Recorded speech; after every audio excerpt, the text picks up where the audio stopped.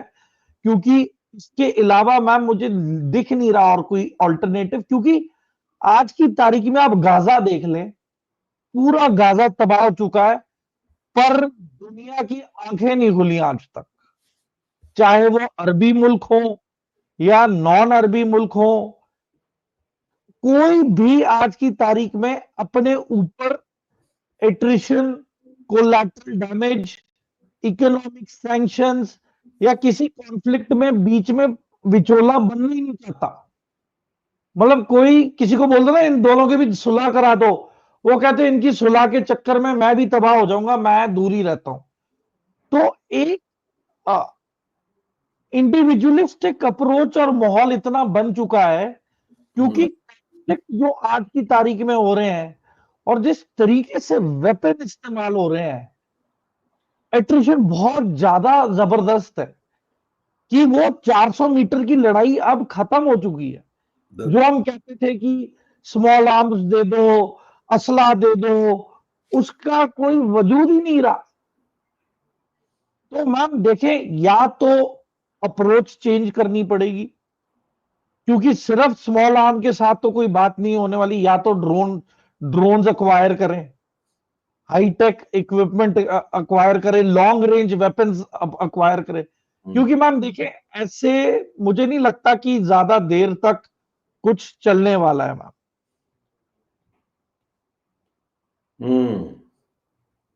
ہمیں practical approach لینی پڑے گی. میں یہ باتیں اچھی ہیں کہ یس ہم سب کو سولوشن بھی چاہیے، پر پریکٹیکلٹی سولوشن کی دیکھنی بہت ضروری ہے، ان ڈیپتھ انالیسس.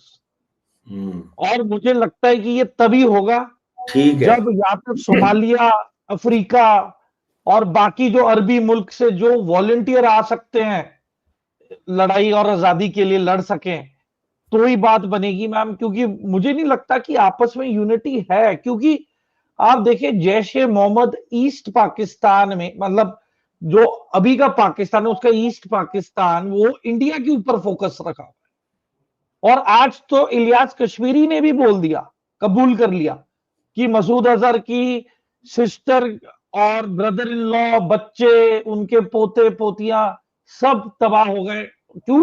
کیونکہ انڈیا نے air strike pinpoint precision کے ساتھ کی ہے.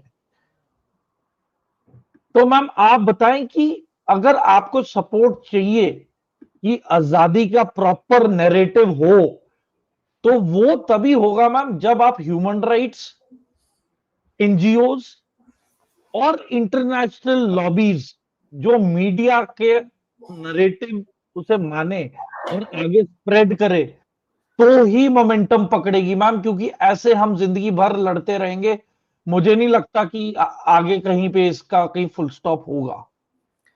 ٹھیک ہے. اچھا، اب میں یہ کہوں گا کہ ہانی جی کنکلوڈنگ ریمارکس آپ دے دیں کیونکہ ہمارا ٹائم اپ ہو چکا ہے. اس میں ذرا ٹائم لیمٹ کی قید ہوتی ہے لائیو میں, تو آپ کنکلوڈنگ ریمارکس اپنے پلیز دے دیں. ہانی بلوچ مائک. جی ڈاکٹر صاحب اصل میں تھوڑا سا آپ کو میں نے آپ کو مسئلہ بتایا تھا, میں باہر تھی اور میرے موبائل کا چارج بھی بالکل اینڈ پہ تھا, اور میں یہ دعا کر رہی تھی کہ ختم نہ ہو جائے چارج اور میں کچھ بات کر سکوں.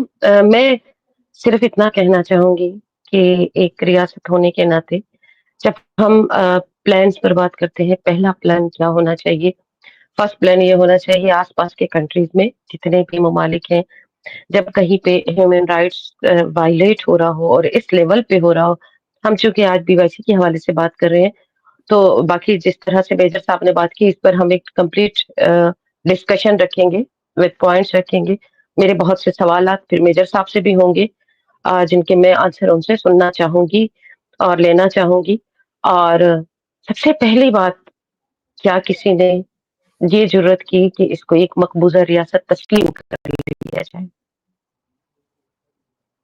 سب سے بڑی بات, کیا ایک یہ اس پوزیشن پر کوئی آیا؟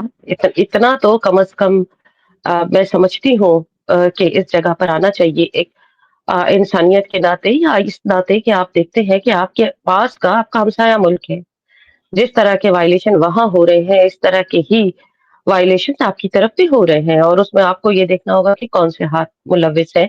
ان کو کمزور کرنے کے لیے آپ کو سب سے پہلے اپنے ٹارگٹ کو دیکھنا ہوگا کہ میرا ٹارگٹ کیا ہے. کیا میں اس سانپ کو میں بڑا مختصراً کہوں گی, سانپ کو دودھ پلا رہا ہوں, یا میں یہ چاہتا ہوں کہ وہ سانپ موجود رہے, ادھمرا رہے.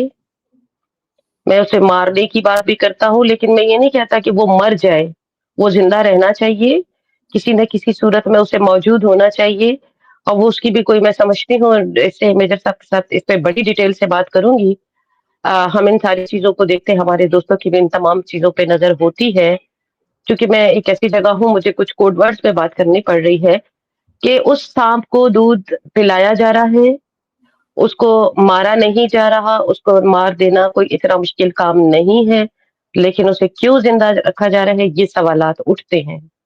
پھر میں چاہوں گی کہ ڈاکٹر صاحب سے بھی امید کروں گی کہ اس طرح کا ڈسکشن رکھیں گے جس میں ہم اس پر کھل کر اور ڈیٹیل سے ایک سیر حاصل گفتگو کر سکیں, ایک فروٹفل ڈسکشن ہو جس میں میرے سوالوں کے جواب بھی میں میجر صاحب سے کر سکوں اور میجر صاحب کے کوسچنس کو بھی میں آنسر کر سکوں.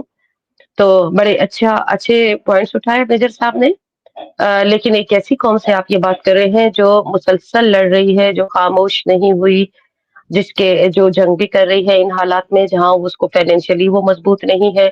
اور جس طرح آپ کہہ رہے ہیں کہ کتنی دیر تک لڑا جائے گا, تو اگر وہ 80 سال سے 78 سال سے لڑتے ہوئے آج تک آ رہے ہیں اور اس حد تک مضبوط ہوئے, تو ہم یہ یقین رکھتے ہیں کہ ہماری تنظیمیں, ہمارے جو پلاننگز ہیں وہ قوم کی اس حد تک مضبوط ہیں کہ وہ اگلے 100 سال تک بھی لڑتے رہیں گے.